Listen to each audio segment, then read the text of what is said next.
Hello children, welcome back to our class. Now we are dealing with the chapter synthetic fibers and plastics. In the previous class we have discussed about rayon and nylon.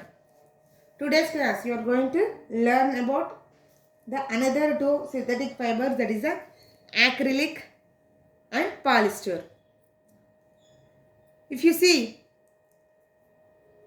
in general we wear woolen clothes in winter. So where does that woolen we get? From the animals like sheep. So how much wool or how much sheep we have to rear to collect the wool to wear in winter? Means how much wool they need to prepare the sweaters required for whole India. So it requires a lot of wool. So where we are getting wool?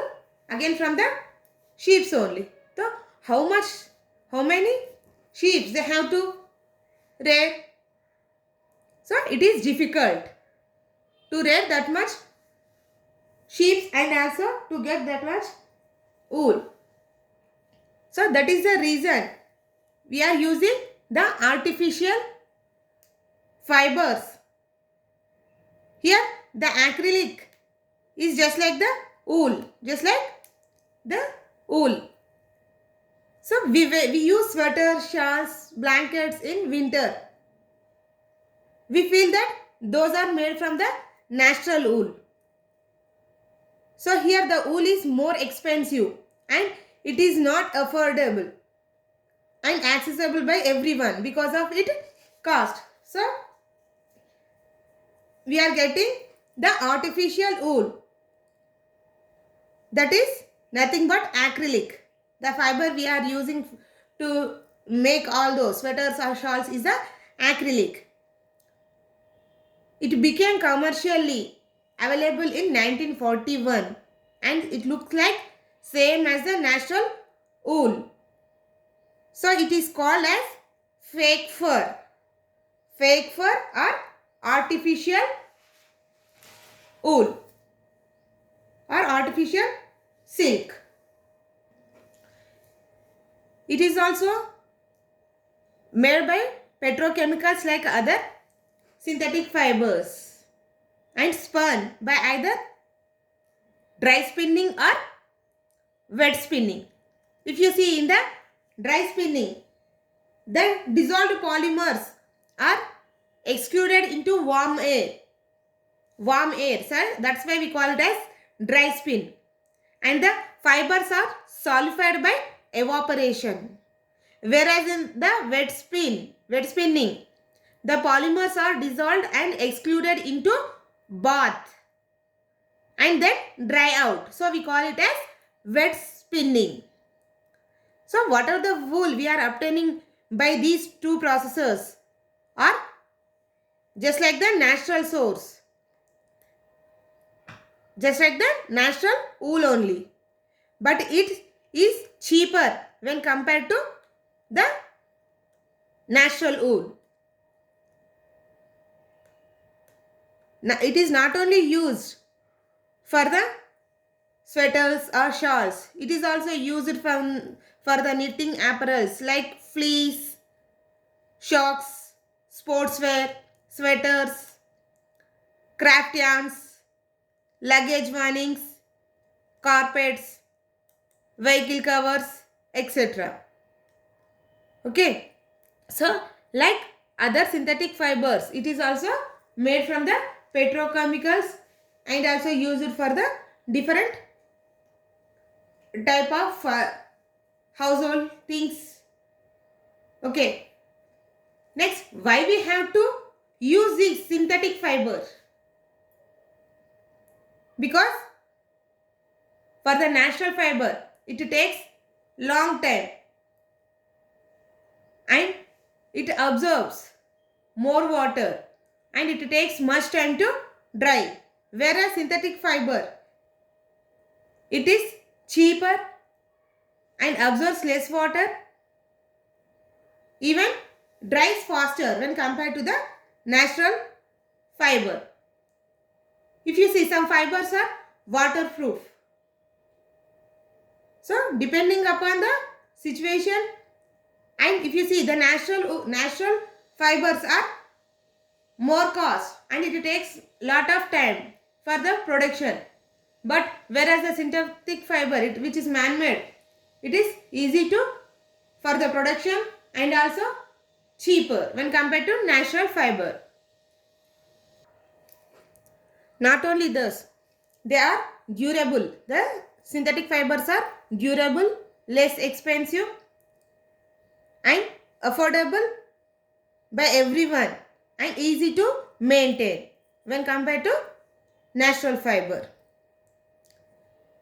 I think in the activity 3 we have learned about how the synthetic fibers and natural fibers burn when they are shown to the flame.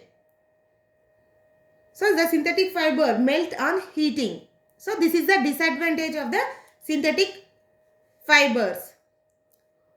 It catches fire easily, and not only that, even they stick, means when they catch fire, it will stick to the body of the person who are wearing it. So we should not wear these synthetic fibers in the kitchens or laboratories or in the welding shops, means where the fire is there. So that is the disadvantage. Why? Because it can catch fire easily and may stick to the body when compared to the synthetic fiber. And you may observe the label on the dresses when you buy it. You can see these are the different labels. So they will give some precautions. We have to iron, or how we have to iron it, and washing also should not bleach. There are different codes and they will give this code. We have to wash them in the warm water or cool water, ironing. Okay. So you have to read these labelings and we have to follow that labeling codes. Okay. And for the synthetic fibers, the washing, drying and no need of iron. Whereas for the natural fibers, we have to maintain everything while washing also, and should be ironed. Then only it gives good appearance. Okay. So the next one is the polyesters.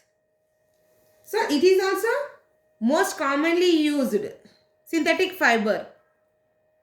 So polyester fiber, the fabric industry has changed the custom culture. The fabric made from the polyester fiber does not get wrinkle easily. Means it is a wrinkle free and remain crisp and easily washable. So this material is suitable for dress materials. Terling is a popular polyester. So it is drawn into very fine fabrics. The fiber blend well with natural fibers. Here if you see the terling which is mixed with the cotton to give terry cotton or polycotton. If the terling is mixed with the wool, we call it as terry wool. Like nylon and rayon, it is also strong and wrinkle resistance. Pure polyester or terling easily catches fire. So this cloth should also not advisable to wear in the kitchens or laboratories. So polyester is made by reacting the terephthalic acid to dimethyl ether and then with dihydric alcohol. Means this is first reacted with. In the reaction, first terephthalate acid and dimethyl ether, they will make react and then they will add dihydric alcohol. So the polyester can be melted easily and spun.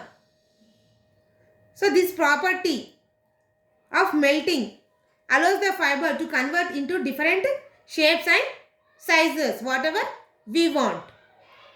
So polyester fiber of these trays are ultra thin microfibers.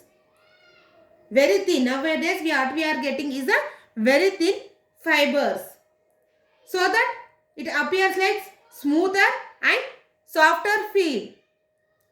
This basic material can be used to not only just for fibers, for fabric, but also for many other things like soda bottles to boards. We are using this cloth to this polysters for many other things. I think you may have heard about PET bottles. On the bottles, whatever the water bottles you are using now, under that you can see the labeling.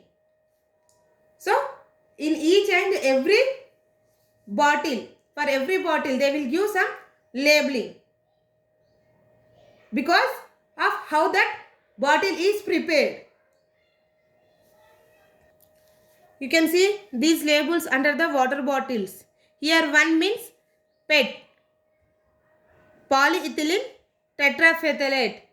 Here it is nothing but PET. That's why we call them as PET bottles. This PET is not only used for the preparation of water bottles. It is also used for the manufacturing of wires, many other things.